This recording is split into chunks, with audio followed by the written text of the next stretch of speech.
Thank you everyone for joining us today.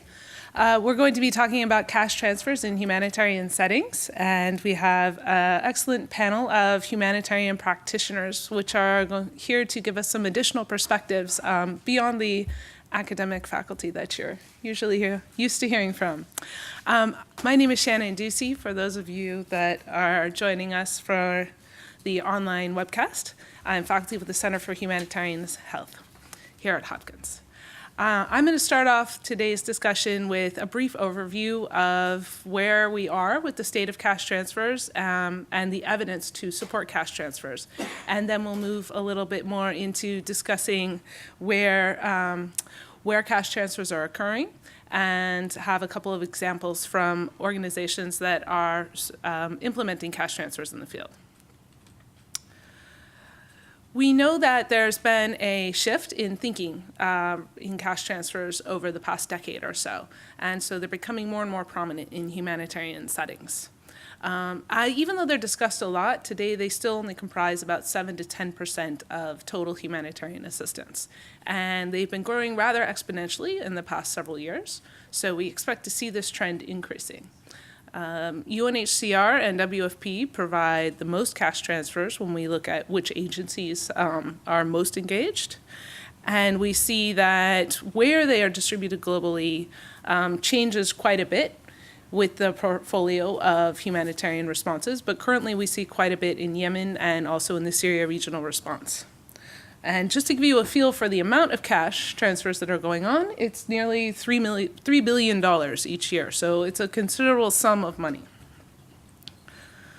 But what we do see from the evidence and research side is that there's not that much to inform how we do cash transfers in humanitarian settings with respect to strong research. There's a lot of anecdotal reports, and I think one thing that comes out very clear when you read the research that's available is that a lot of it is intended to report on a program in a particular context, and there's always a disclaimer that the findings are not generalizable to other settings.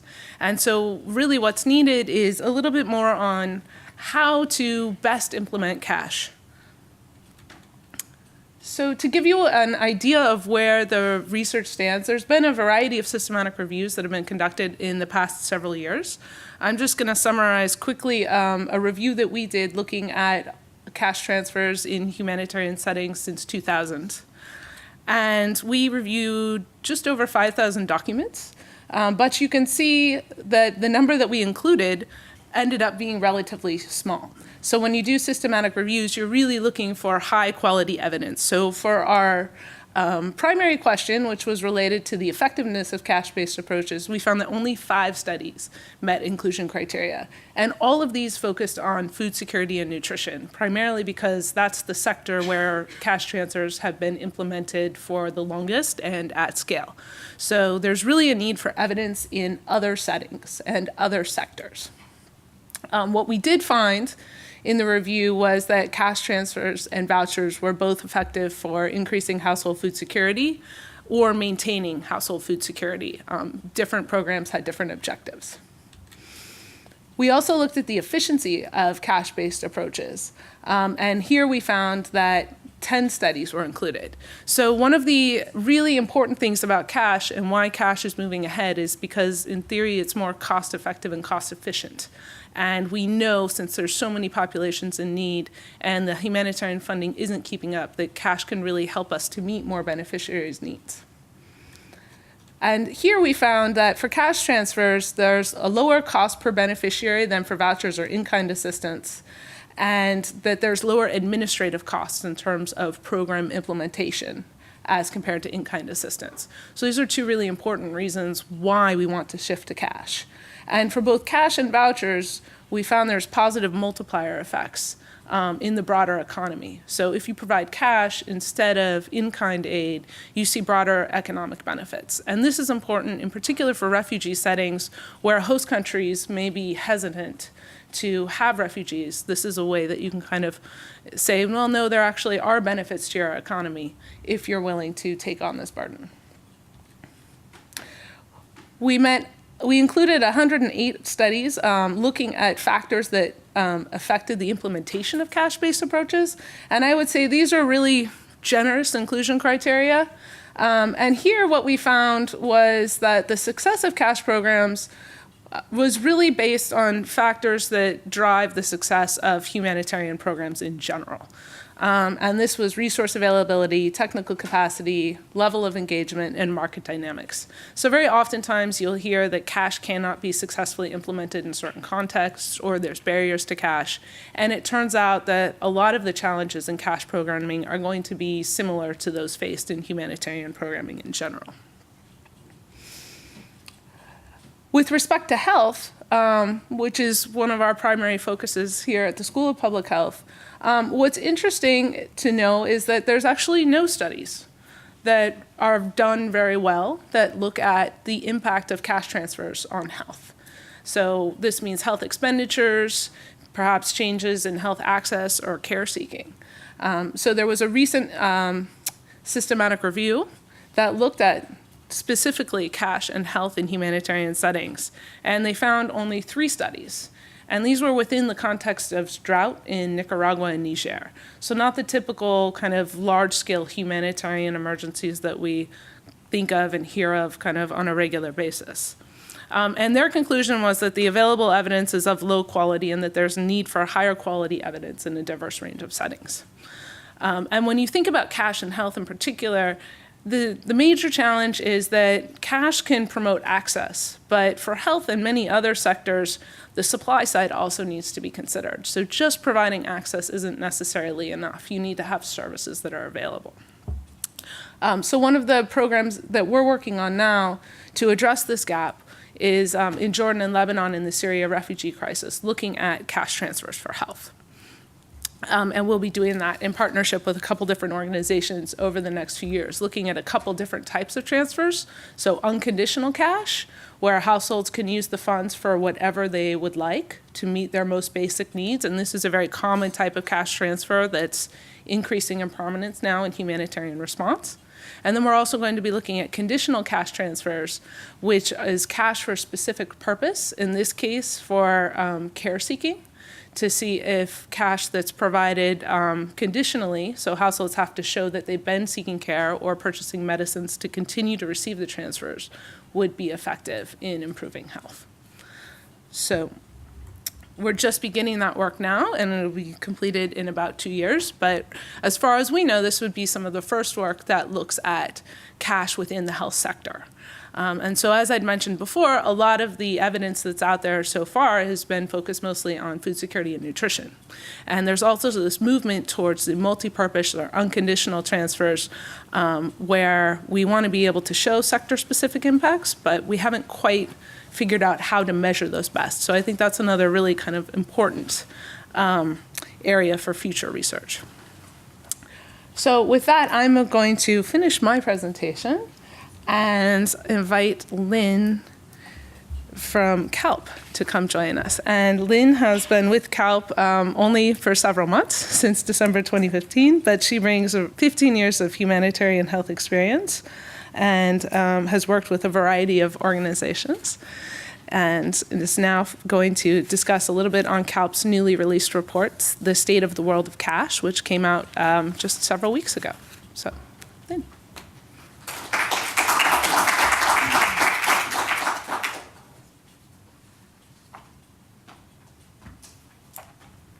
Hi, good afternoon. Thank you, Shannon, for that good introduction and a briefing to kind of where cash stands. I'm going to be talking a bit more about this recently released report that CaLP did. And the aim of this was really to take stock of all the progress that has been made. As you were probably aware, there's been a lot of buzz around cash in recent years and a lot of high-level commitments. But we haven't really been able to really quantify the progress that we've made, and also to kind of take stock among all the stakeholders involved in cash as to what progress we need to make going forward, and what are some opportunities and challenges we may also be facing. So Shannon has highlighted some of those already, which has been helpful. And just for some background, like many reports like this where you try to take stock on something on a broad level, it took a lot more work and time than initially conceived of. We had consultants from Accenture conduct the research for us.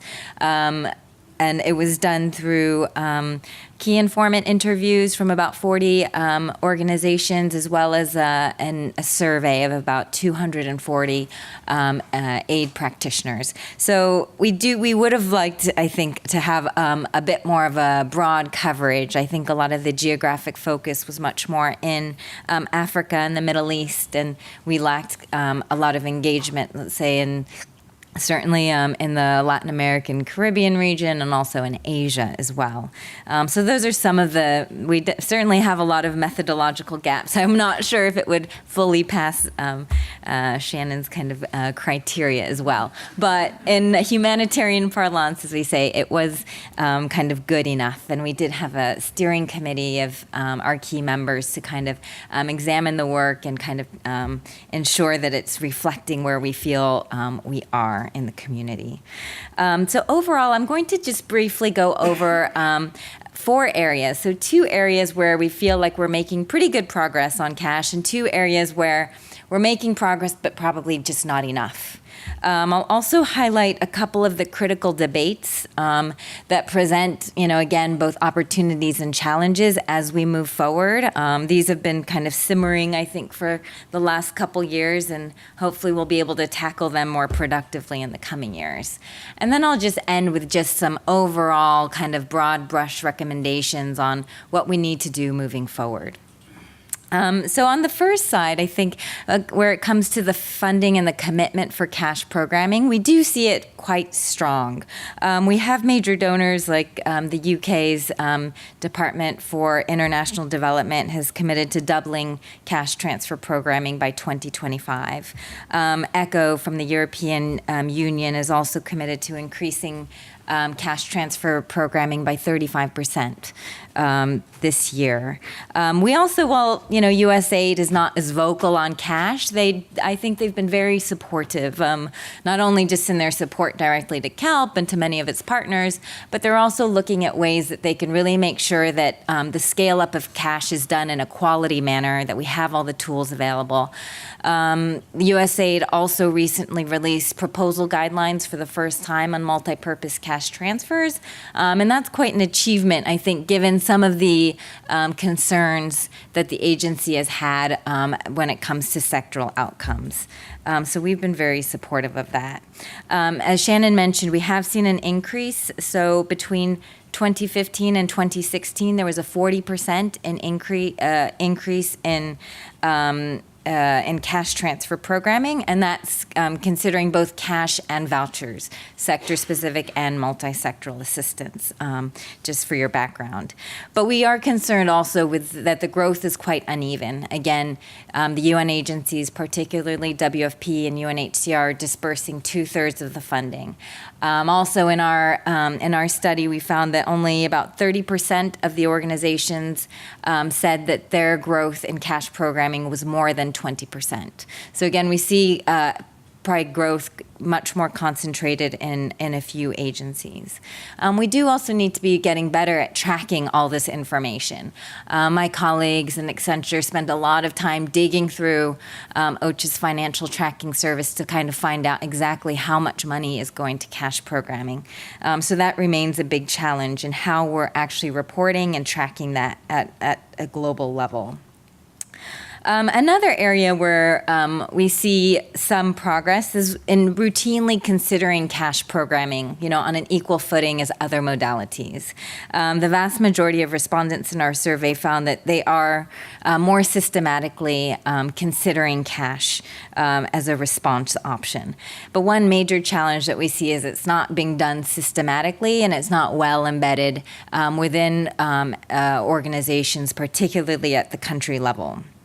So we've often seen, or we've often heard from our stakeholders that, we might call in an emergency response team at the beginning of the response to conduct a market assessment and support the teams to do the response analysis. But then that's not kind of carried forward through the life of the project, which is also critical. We need to be constantly revisiting our analysis to make sure that our assumptions are held, that the contextual factors are also still appropriate for the modality that we've also chosen.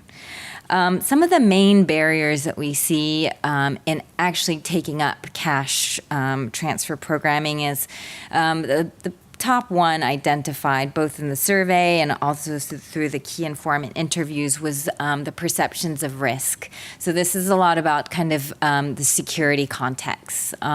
You'll see very little to no cash transfer programming within the Syria context because of concerns of giving cash in areas where there are designated terrorist groups active. That remains a huge challenge. Capacity also is also a significant barrier. So both within organizations and also with partner organizations, and that's been a concern raised by CaLP's membership as well. Many of them work through local partners or potentially with national governments as well, and their capacity to take that on is quite limited. There's also a concern with some of the sectoral mandate issues too. Some organizations, for example, when they're looking at multipurpose cash, they might be concerned with stepping out of kind of their traditional boundaries as well. Next, I'll turn to some of the capacity. Now, if any of you are looking kind of for a future in humanitarian programming, you'd probably do pretty well if you pursued a career in cash transfer programming. Most of the agencies, about 60%, said that they lack capacity to routinely implement cash transfer programming, and 70% said that they struggle to actually find the capacity as well. Now, again, I think there's a lot of uneven capacities as well. Organizations like UNHCR and WFP have heavily invested in this, and that's why they've been able to implement a lot more in recent years. And we've also, what we've found that we tend to, CaLP has done a lot of trainings, but we've tended to, not just CaLP, but we've also heard from member organizations that we put the emphasis on program staff and technical staff, and less so on the other parts of organizations that are key, particularly finance, admin, logistics staff who need to also be involved in cash programming. So we have, as a result of, not as a direct result, but we have recently developed new training materials specifically targeting those kinds of staff profiles, so that we make sure that it's better mainstream throughout organizations. A couple areas where we need a lot more work to be done, I think, is on coordination. Has been a major issue, particularly at country level. Most said that we're not making the best use of the existing coordination mechanisms, whether that's clusters or UNHCR-led coordination mechanisms to make the best use of cash. And we really need this to, one, have better coordinated assessments so that we can cover more sectors and we understand the needs more holistically. Two, we also need to look at the actual design and implementation. Are we doing cash transfers in a similar way that's not going to disrupt social dynamics, household dynamics, et cetera, or potentially the local economies as well? And also we want to look more at monitoring as well. How can we monitor jointly so that we can better inform our programming as we're able to make some changes? This is especially critical when it comes to multi-purpose cash transfers, which cut across sectors and need both engagement with individual sectors and what we call the intersectoral level, where it kind of all comes together. a lot of the coordination has been very ad hoc and unpredictable and has been kind of limited in quality. Often we might have very good technical coordination, but not good strategic level coordination. So making sure that cash is highlighted in the humanitarian response plans and at kind of the highest levels of humanitarian leadership. Yeah, so that I think is where we need to make some more headway.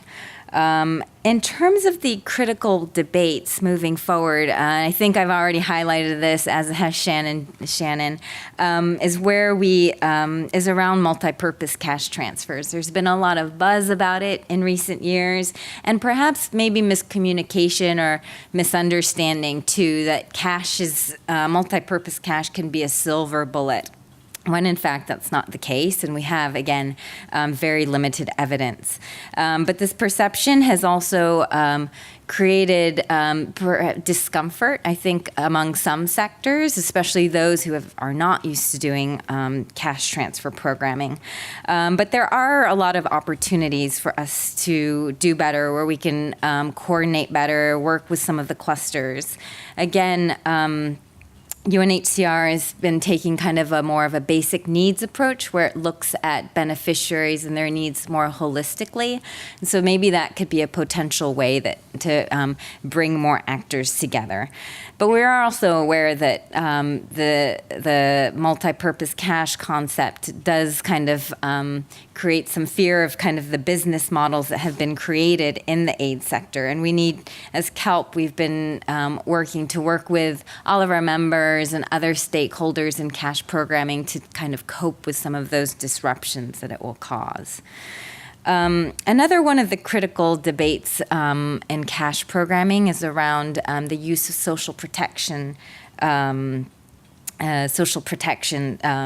to deliver cash transfer programming. There have been quite a lot of case studies in the Philippines and Turkey and Ethiopia, where we've been able to use existing social safety nets for emergency response as well. Again, this helps us, one, bring in more local actors, certainly national governments. We build on existing systems, which significantly reduce kind of the costs and efficiency. And it can also help us kind of build towards early recovery, hopefully a bit quicker as well. Now, this won't work in all contexts, of course, given we need to be aware of kind of maintaining the humanitarian principles. But it does offer a lot of opportunities, and there's been quite a lot of research and activity around this. But I would say maybe more on the humanitarian side, we're not really where we need to be quite yet. I'll just conclude with some kind of recommendations on the way forward. I think in the end, the report had about 18 priority actions, which is probably a bit too many to be priorities, really. But I would say something that informs kind of the way that CaLP wants to work is that we want to make sure that cash is really integrated across the humanitarian system. So that means within organizations, across functions within organizations, between organizations, in our coordination structures, in decision-making, all the guidance and tools. So my colleagues have been working quite vigorously with Sphere to make sure that, cash is also part of those discussions. And we have quite a number of partnerships. It's a bit hard to keep track of, to make sure that cash is part of those discussions as well. We also need to plan and act more collaboratively. Now, cash in some ways has brought up many turf wars in some cases, but it also creates a lot of opportunities. And if we're going to make the most of them and deliver in terms of efficiency and quality, we need to work together a lot more. And that this goes from sharing information, sharing lessons learned, to actually implementing together too. So using common operational systems to make the most of the efficiencies of using kind of one system. Now, there's a lot of research that needs to be done around that, but the time is kind of now, and I think that there's been a lot of momentum and excitement around cash, and now we just need to focus on making sure that we can deliver in a quality manner. Great. Thank you.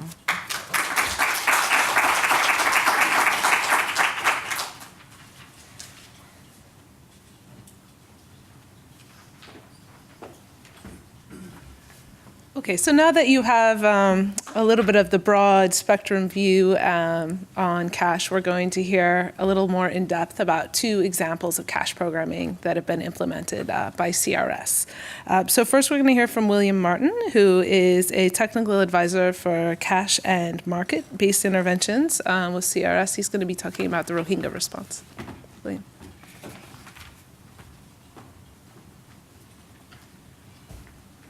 Thank you very much, Shannon. So let's not. Sorry, I just want to put the presentation on. I'm looking for the. Okay. Do you know what it's called? No, right there. Okay, thank you very much. How many of you are familiar with the Rohingya crisis and what is happening in Bangladesh? Okay, great. Nice.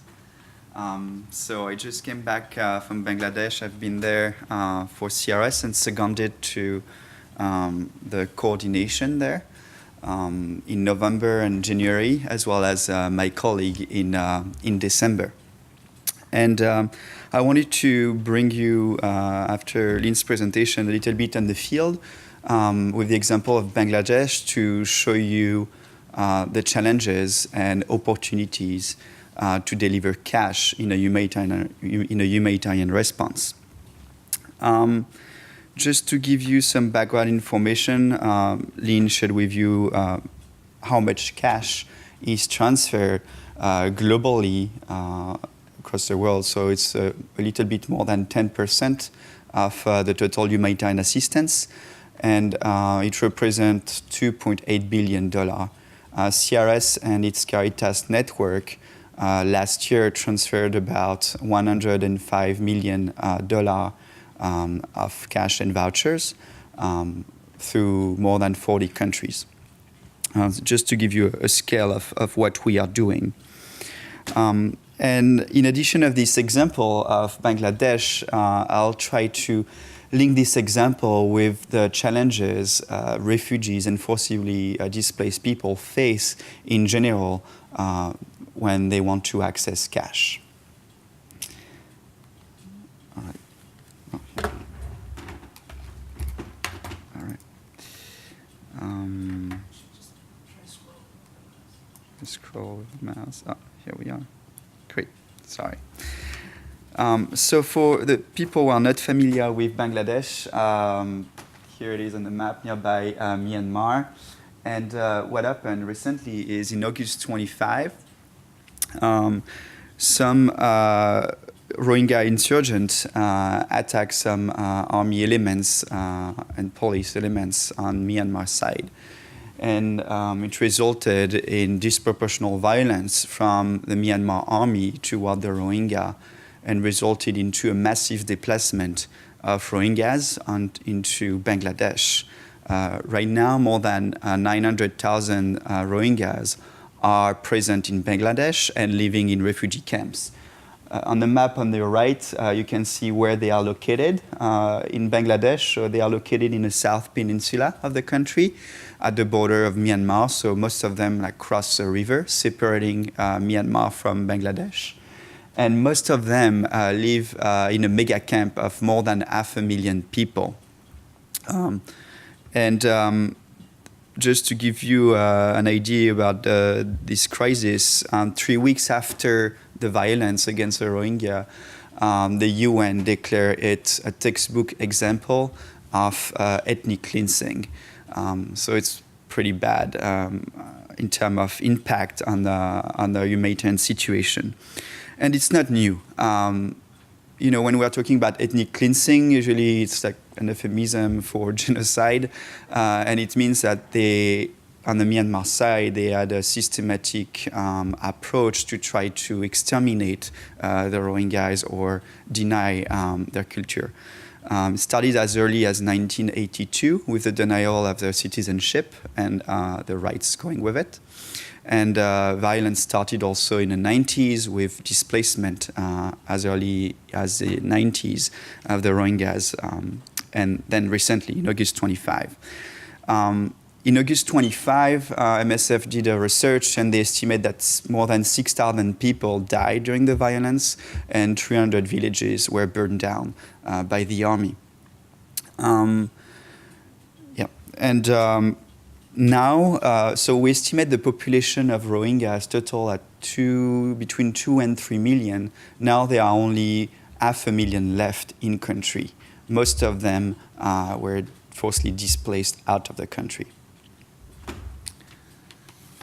So what are we doing? After August 25, the response was pretty quick, and a lot of humanitarian actors came into the country. On the left of the screen, you can see the kind of interventions that humanitarian organizations are doing. So it ranges from like shelter interventions, food security, protection, WASH, to try to settle refugees and provide essential services for their survival. But most of the services are humanitarian assistance delivered in kind, not necessarily in cash. And when a survey was conducted recently by WFP in January, when they asked beneficiaries what they needed the most, 80% reported that what they needed the most was cash. So it came first into the survey. It was a main constraint into the refugee camp, the lack of cash. And second came the food, insufficient food, and third came the shelter conditions. So why? Why do they need cash? One of the reasons is when people move, they move quickly out of the village from Myanmar, and they brought what they could bring with them. So they brought some cash they had with them, and some jewelry and some electronics when they had some, but that's pretty much it. So when they paid their passage across the river and purchased the basic items and services needed to settle a little bit in Bangladesh, they were short of cash, and they were relying exclusively on humanitarian assistance delivered in kind. Also, they are denied their freedom of movement, freedom of circulation, so they are contained in refugee camps. So they can't work outside the camp, and they can't have access to other services. And also, there is no financial services available across the countries, so they can't really, if they had financial services available in Myanmar, they cannot access cash in their country or receive cash from remittances, for example, in Bangladesh. However, people find a way to get cash when they need it, whether it is through negative coping mechanism, like bartering humanitarian assistance in kind, reselling it, or there is also informal cash assistance going on. So the first few weeks, we saw a lot of not illegal, but informal cash distribution. Most of it from Muslim community from Bangladesh or abroad, coming to the refugee camp and distributing cash assistance to refugees. So there is cash going in, but it's not necessarily done in a coordinated manner, and not necessarily according to minimum humanitarian standards. There are also some initiatives that some organizations, NGOs or UN started with distribution of voucher or cash through small pilot. And I'll tell you more right now about the constraint with that. So what we did first to see if cash was feasible. So our mission at CRS, so we're seconded to the coordination in Cox's Bazar, where the crisis is happening. And my mission back in November, was to assess if the markets were functional to procure shelter material. And if they were functional, if it was then feasible to deliver cash. So my colleague did the second part, assessing the financial service providers. And what we notice here on the map in the background, it's not a map we produce, it's actually a map from the Gates Foundation. But you can see on the right, there are all the financial services available in the peninsula. So they are financial services. If you look the graph on the corner left, that's from a survey from WFP, but the customer base in the markets where Rohingyas can move around within or nearby the camp. And you can see that people access market, Rohingyas access market. So they access cash in a way to meet the needs that are not fulfilled with distribution of in-kind assistance. But the conclusion is, so the markets are there and they are in capacity to some extent to respond to the need, but they are poorly integrated. Poorly integrated because the people cannot circulate freely, so they cannot get out of the camp, and the products are, there's some difficulties to have the product coming into the camp because of overcrowding and other issues of infrastructure. But that doesn't mean that it's not feasible. So it's not necessarily the issue, the barriers to access cash is not a market issue necessarily. It's not the availability of the services either, but they are mostly for other reasons. And the barriers we identify are, so there are various reasons for it. The barriers are the freedom to circulate. So to access these financial services or markets, people need to circulate freely, and they can't. So that's the first issue, as I mentioned before. But more than that, people don't necessarily have IDs to comply with the regulation to access financial services. So that's what we call, the technical terms are what we call the AML-CFT regulations, which are anti-money laundering and counter-financing of terrorism regulations. It's basically regulation across the world to fight money laundering and financing of terrorism. And what happened is it sets some due diligence process to verify you are who you pretend to be to receive financial services or open a bank account, for instance, or even open a mobile money account or access a SIM card. And in Bangladesh, because the Rohingyas don't have ID, formal ID that are recognized, they can't comply with these regulations and therefore they can't access formal financial services. The other issue is the enabling environment. So, we can say, okay, but why don't you work on the regulatory environment? And that's another issue is, first, we are not very, so it's not very coordinated. It means we don't necessarily have good guidance how to proceed with the government as a humanitarian community to negotiate and lead this negotiation with the finance sector and the government dealing with these issues, the regulatory bodies, to negotiate access of financial services to the Rohingyas, working on either on the documentation side of the refugees or on the regulation, relaxing regulations to access this bank account. Because often what is required is the same as yours. You need to comply to the same regulations. So if you want to open a bank account, you need a formal ID, and you need an address, a picture, often a phone number, and depending of the requirements and the amount you want to use or work with your financial service provider, you can have more constraints. So that's the other issue.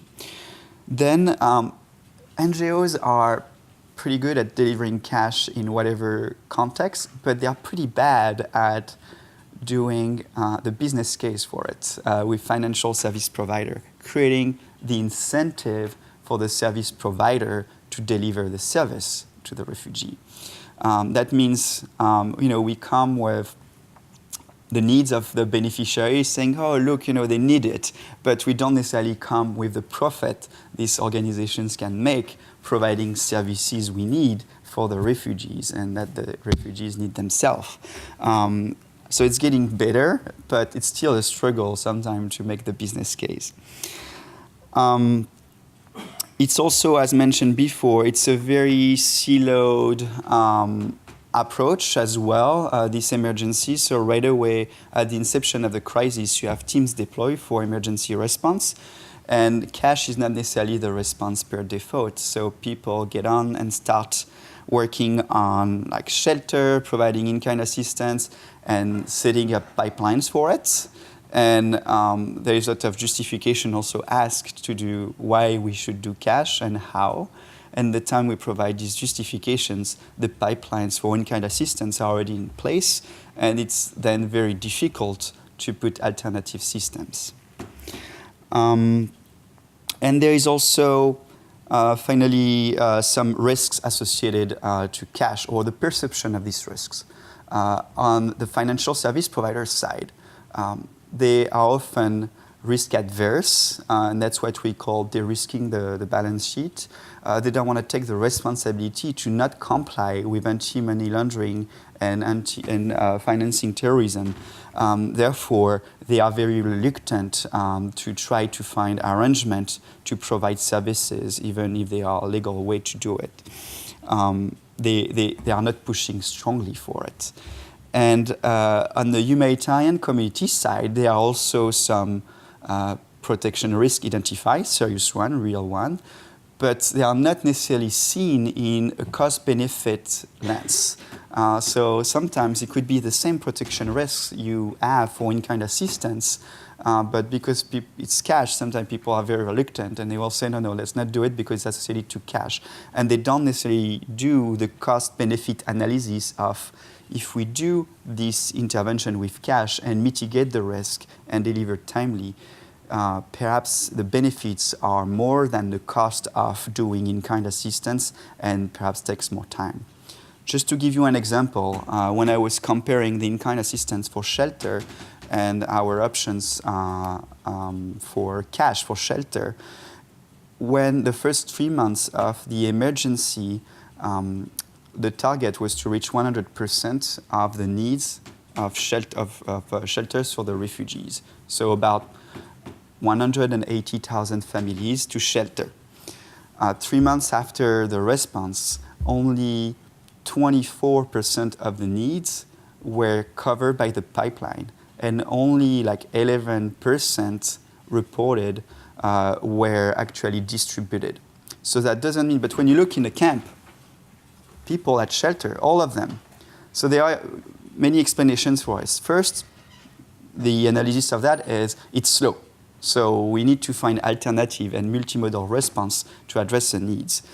The second takeaway from this analysis is people find a way to make the shelter anyway. So they will find cash in a way or another, and they will access the material to do it, whether it is through market or vendors coming into the refugee camp.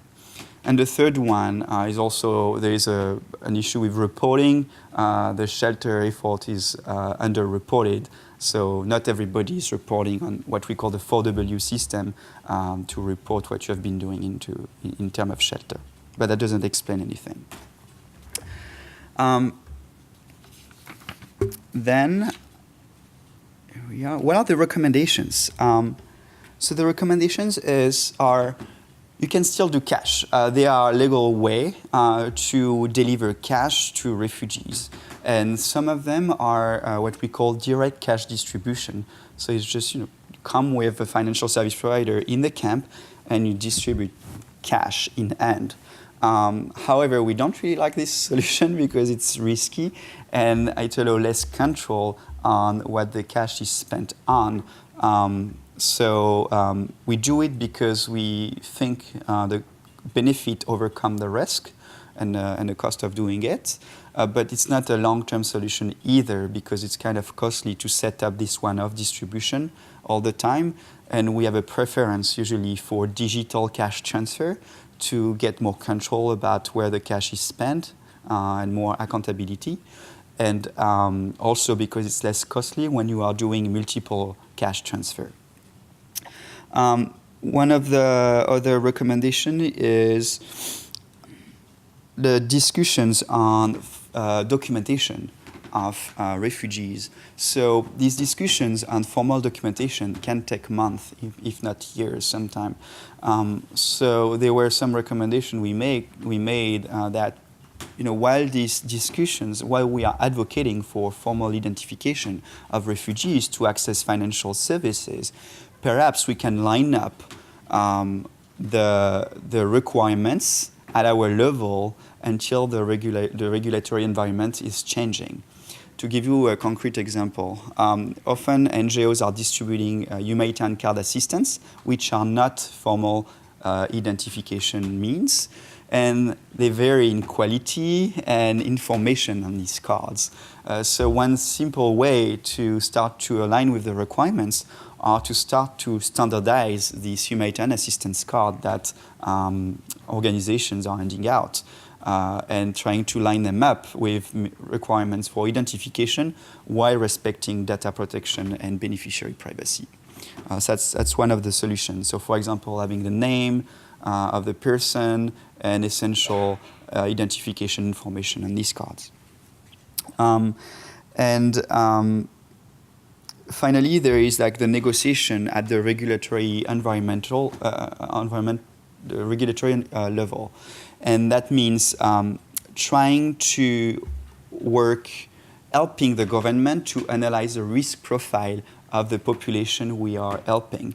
The government of Bangladesh is really risk adverse because they have also serious risks they identified in the past in their country. Domestic terrorism and money laundering, a lot of informal markets and cash circulating. So that's why they have very restrictive rules.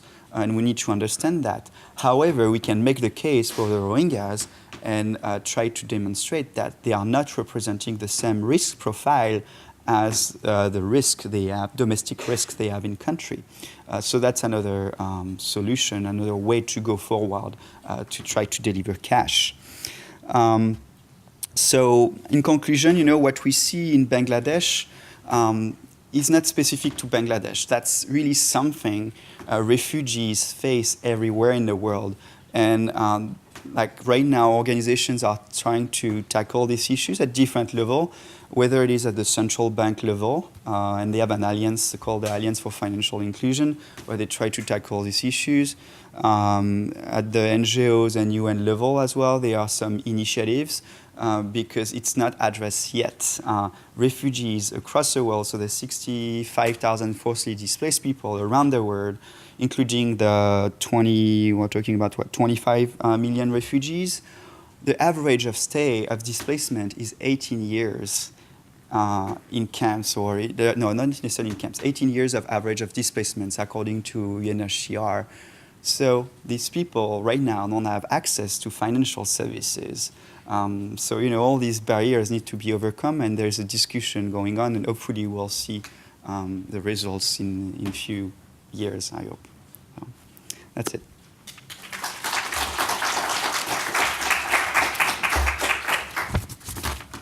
Thank you.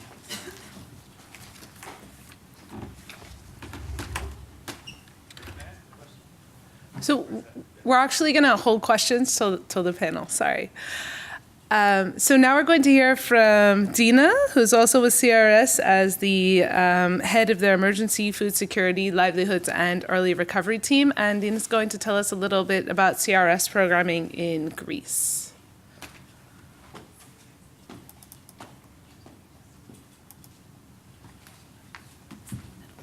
Here we go. Sorry. Okay, perfect.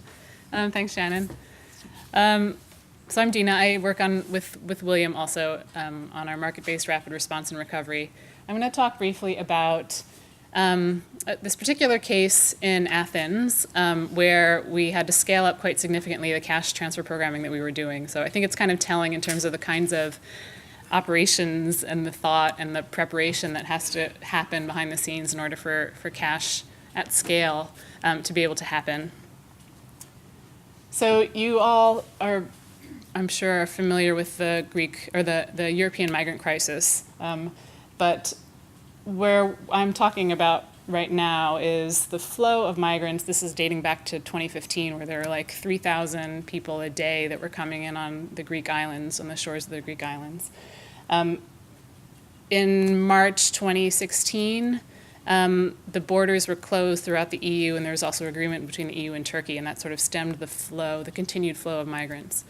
So what did that mean for people that were already en route or already there? They really had three options. They could find third country relocation, they could apply for asylum in Greece, or they could be deported. And the people that I talked to after traveling, risking their lives, losing their lives and lives of families, they were not going to be deported. So really, they only had options of staying in Greece, possibly getting relocated to a third country. A lot of people were actually taking matters into their own hands and kind of illegally passing through to other parts of the EU. Oh, my animation's gone. Anyway, so what this meant is that from 2015 until today, what was this, which was people coming into the Greek islands in mass numbers, sort of turned into people being stuck in particular in Athens. So there are over 100 sites of people that are still living in sites sort of like this, although this is actually, remember the Olympics were in Athens several years ago. This is the old Olympic Stadium that was sort of converted into a temporary accommodation site. This has since disappeared, and people are kind of shifting more now into accommodations like hotels and things like that that are either run by the government or by NGOs. So in terms of cash feasibility, the main needs for people once they're in Athens and are making the decision to stay and to seek asylum, this is where their needs are really, they're multiple. Their food, their shelter. So in most cases, cash was really the best option. Cash feasibility really isn't necessarily, it wasn't a big challenge to understand that cash is feasible. This is Athens, it's a big city. So the initial assessments that we did around cash feasibility were less around, whether people could access the goods and services that they needed, but more around whether there were like ATMs that were functioning. Back in 2015, 2016, Greece was under capital controls because of their bankruptcy issues, so you couldn't even withdraw more than 50 euros or something from an ATM, things like that. There were also some protection concerns that organizations were considering, because in the initial stages, people would be passing through Athens and then would stay for maybe 2 or 3 hours, meet their people that were going to be kind of moving them up to other parts of the EU. So was cash the best way for people to be able to meet their needs if they're only going to be in a place in a certain amount of time? Is it facilitating illegal transport to other parts of the EU? These are all concerns that were in the initial days. Although it was kind of interesting, some of the NGOs were able to track, even if you were giving cash in the initial days, they were kind of seeing their money being spent in Serbia and like other places along the route up to like Italy. So the context was, currently there's about 50,000 migrants in Greece. This case that I'm talking about was from about 2016, the end of 2016 and early 2017, where the numbers were a lot less. But the needs and the way that many NGOs were deciding to meet these needs were through multi-purpose cash grants. That's MPGs. And we chose, actually William led the initial, was in Greece to determine an appropriate financial service provider.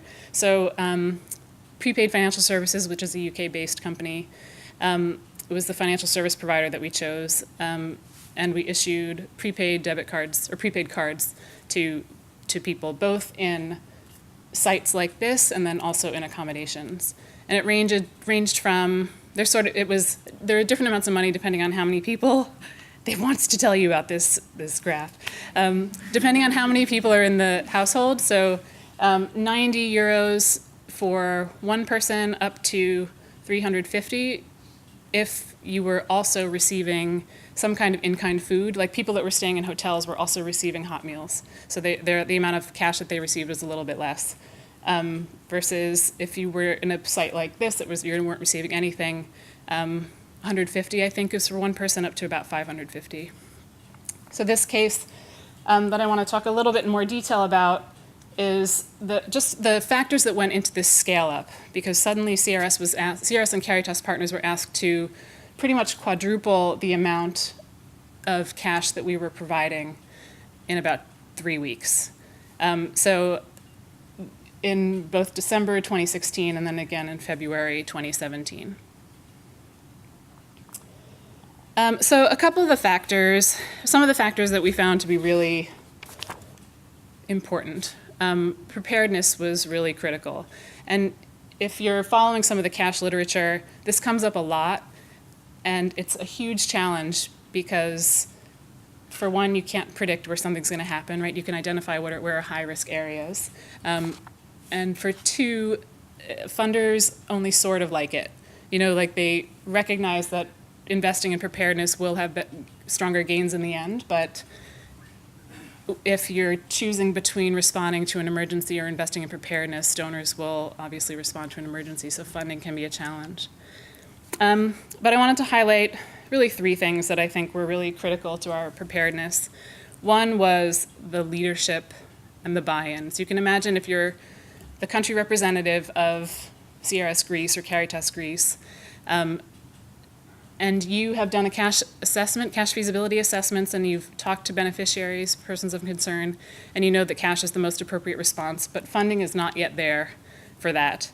So what do? Do you invest in being ready to respond, assuming that, putting some faith in the humanitarian system that there will be funding for cash soon, or do you kind of go the way that you have been going and just wait for the funding to come?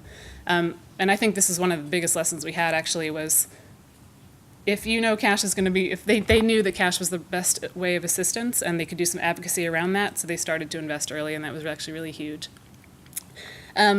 Another thing was getting our financial service provider agreement in place early. And if you have questions on that, William could tell you about the process. But we've seen that in a lot of places that coming into a place and recognizing that cash is appropriate, but like the maps that William was showing of the Gates Foundation, that stuff actually takes a long time. And getting relationships or agreements with those banks or with those financial service providers, all that contracting and stuff that you don't really think about, that actually takes a really long time that can delay any kind of a cash program. So having that in place already was really useful. And then finally, Lynn mentioned actually the importance of coordination, and I can't underline that enough. CRS was a co-lead of the cash working group in Athens, which is a group of NGOs and the UN and people that are all engaged in cash programming. And having that, for one, having that group that would come together, but being able to align our strategies was really important. That's how we created the minimum expenditure basket together, which is a list of all of the stuff and services that people access in a month and how much that costs, and that translates into the value of the cash transfer that you're going to be providing. Other things in terms of implementation that were really important. One was that we had really strong surge capacity, and part of that is just because of the nature of a big NGO like CRS, and there are others like this also that have sort of a roving team of people that can implement this. But we also had, in nearby countries, we had a lot of translators, which actually ended up to be really critical. These are people that are coming from Syria and Afghanistan and Iraq, were really the three main countries, and are coming into Greece and can't speak the language, probably don't know how much is a euro. You know, really sort of basic questions that having access to translators, just from an accountability perspective as well, was really important. And speaking of that, one of the things that ended up being a really critical part that now actually in the current Greece program, their helpline, CRS invested in this helpline, in creating a helpline that would now has become the helpline for the entire program. This is, I should say, it's a UNHCR program with 4 or 5 different NGOs that are implementing. It's ECHO-funded. And this was, it's like a phone line, right? And everyone has mobile phones, and people coming in from Syria are all on WhatsApp and all kinds of technology. So it was actually a really, it was a way that people knew how to communicate, and in multiple languages. So, and at the same time, we also had like a text push out. So as soon as their cards had been reloaded, they'd receive a text message that said, you can go access your funding, your money now. But you can't imagine how many, like the first time we did that, there was a need for the helpline. Let's just say there's a need for the helpline. But it's interesting, it's not something that is always invested in, and it was really critical just for people to feel comfortable and to know that they can trust this organization and the funding, the money that they're going to be getting on their cards. Finally, I just wanted to highlight a couple of challenges. there were also, in addition to the successes, there are lots of challenges. One, I would say, is what William was just highlighting for the Rohingya crisis was the same in Greece. The Know Your Customer regulations for any person on the move is really, really tough. People were crossing the Mediterranean and losing their identification papers, or they were all wet, or they never had them, or they didn't want to tell you their real name. And those were all challenges that were really hard to deal with in the Greece response. We ended up, a lot of them had, like when they first come in the islands, they get a paper from UNHCR. And so we were able to use that that's their identification. And so then CRS could sort of vouch for this person to the bank, and that's how we worked with that system. But it still is really tough in order to scale up really quickly to be able to have access to information in that sense, in a way that's protecting the beneficiaries and their rights. Another was duplication. So this is 5 NGOs plus UNHCR. Everyone is working, we all had different sites, but people were moving between sites, people moved between accommodations. And there was a challenge with not duplicating what Samaritan's Purse or CARE is also doing. The cash working group actually was really useful in that. They could be a neutral third party. We gave some basic information to the cash working group, and they sort of filtered through it and identified actually quite a few duplications. But that's sort of a rare case in the humanitarian world, I would say, that NGOs are willing to share that information, that we can vouch for, that it will be protected. We have a responsibility to the beneficiaries that we're not going to share their information everywhere, right? So that's another challenge, I would say. And the last one I would mention is on an IT side, just this, with a huge scale up, quadrupling what we're doing, we started everything with paper, which is terrible. Like having things on Excel sheets, or, sending things and scanning them and sending them back in these terrible systems. It was a huge challenge, but it ended up, the lesson I would say, I can shift to the lessons here, is that having a system that is flexible, that's the number 4 there, was really important. So we started with paper. We didn't know it was going to be such a big system, so we had not invested funding or money in having an online platform that would enable us to manage all that data. Now they're using a couple of different online software platforms to be able to share information and to collate data and things like that. But initially it was paper. But having that flexibility and saying we're just doing it and it's going to be messy now, but then in a month we'll kind of figure it out was really important. So finally, these were some of the main lessons. I guess one thing to note is that the first 3 are really about preparation and preparedness. And I think, again, that was one of the really important parts of this particular scale up to enable us to provide cash to these people that really needed it without them seeing too many hiccups in that system, so that they were able to receive it in the time that they needed it, in the way that they needed it.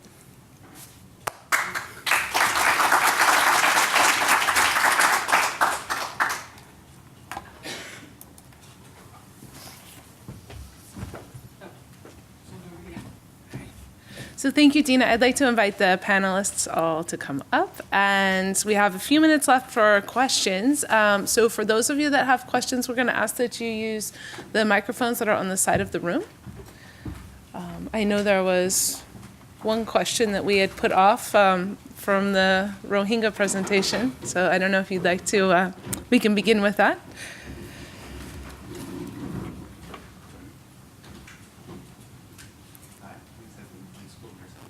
You may need to turn it on the bottom too.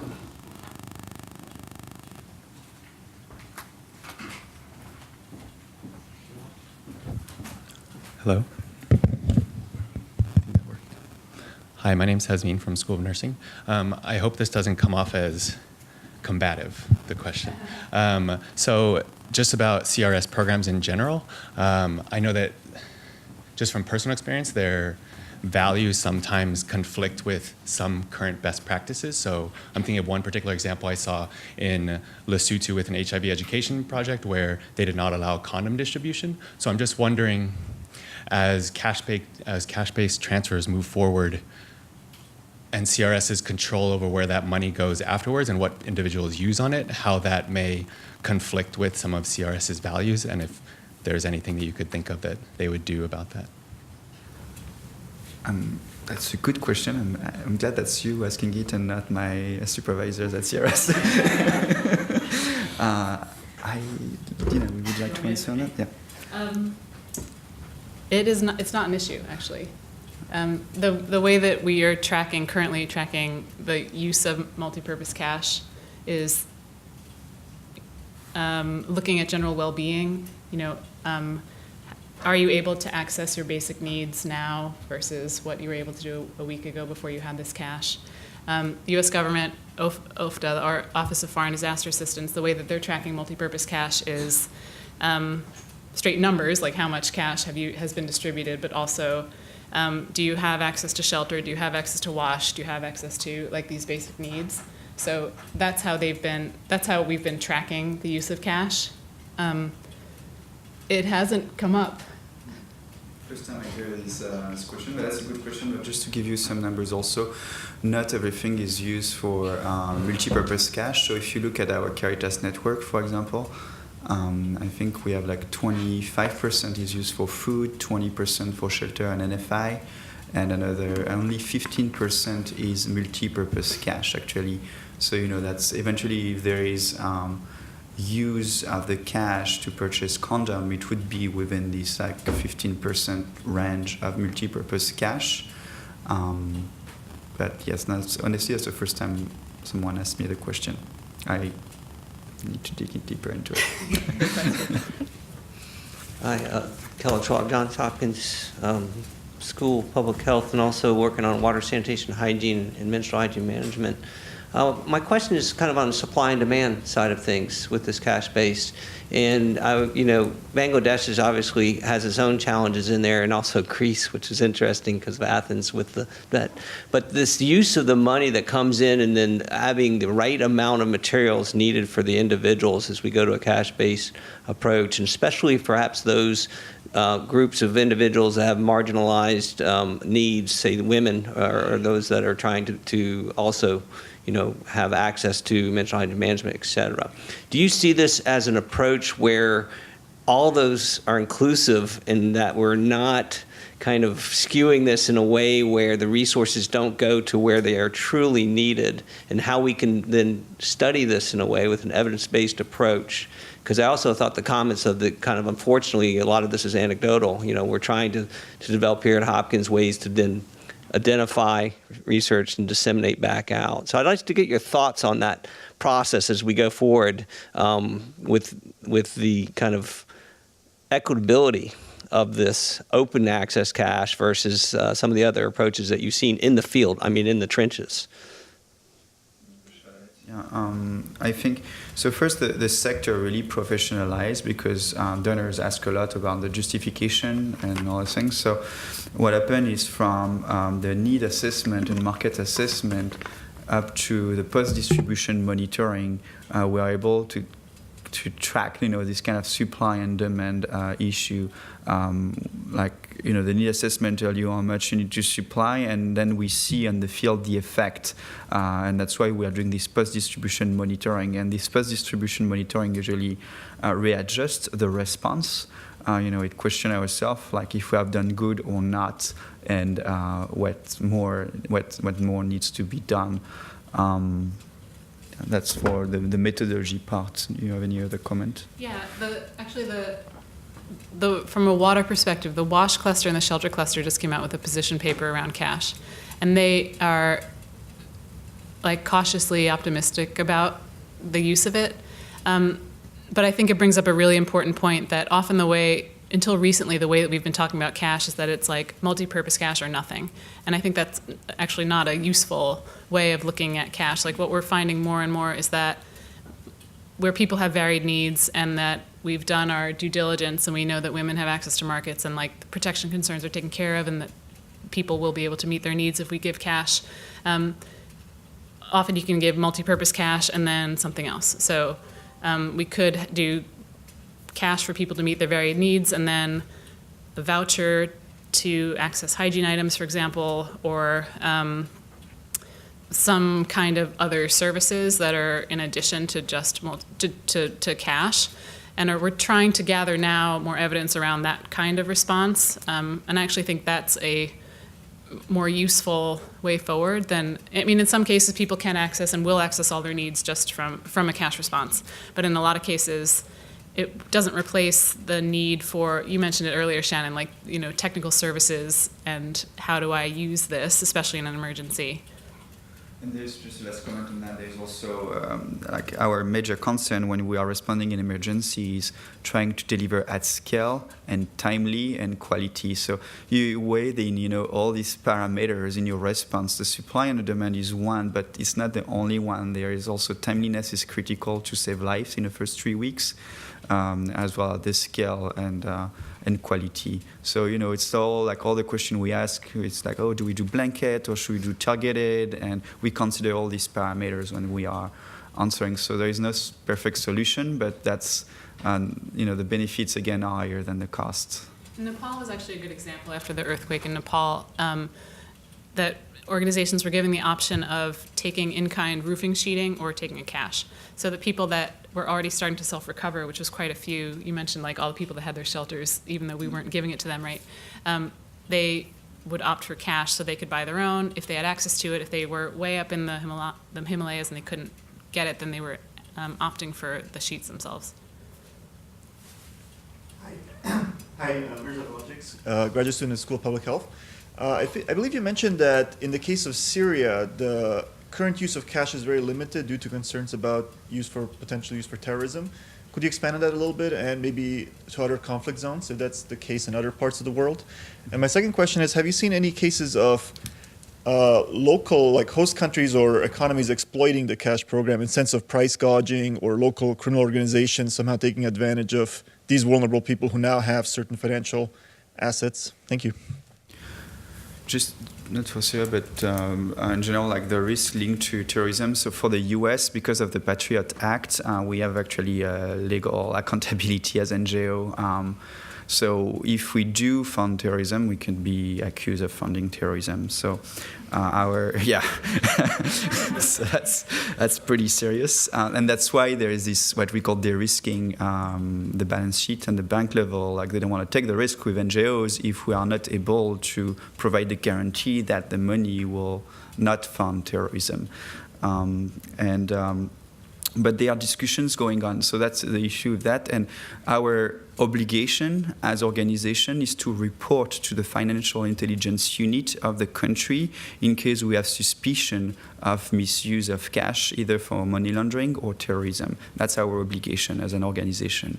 Now what happened also, there is discussion in the sector around should we have a humanitarian exemption for compliance with the Know Your Customer regulations or AML-CFT, or should we have what we call a relaxation of the KYC requirements, meaning having some identification proof, but perhaps a little bit less restrictive than the current one, but also for limited amount. So that's the kind of discussions we have in the sector.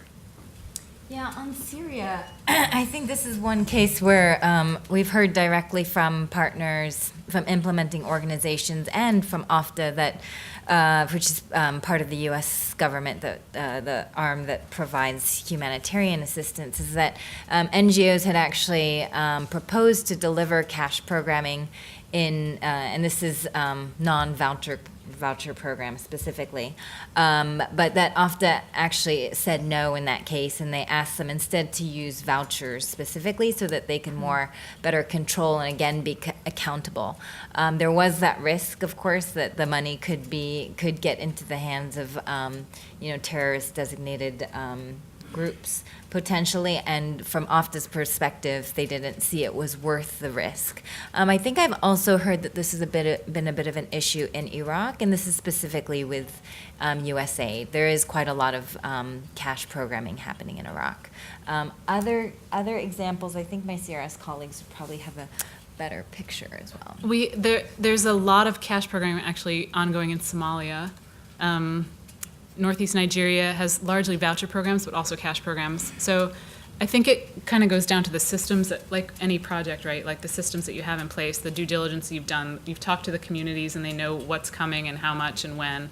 But cash can also be actually quite discrete. You know, it can be really small. It can be a mobile transfer, and not a giant truck coming in, which I think is probably one of the challenges in Syria, in a place like Syria. So, yeah, so more and more I think cash can be used in a conflict setting if appropriate measures are taken and the context is really understood, and communication with the main actors of protection are really the community there, so making sure that they're aware and they're engaged. That's it. We face the same challenge, some of the same challenge as in kind assistance. You know, the question is the same when you are distributing food. Do you support terrorist groups, you know, distributing food in some communities or not?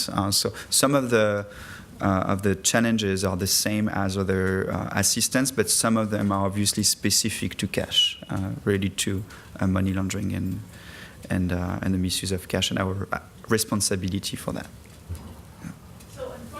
Out of time, but I'd like to thank you very much for coming, our panelists, and thanks to everyone in the audience.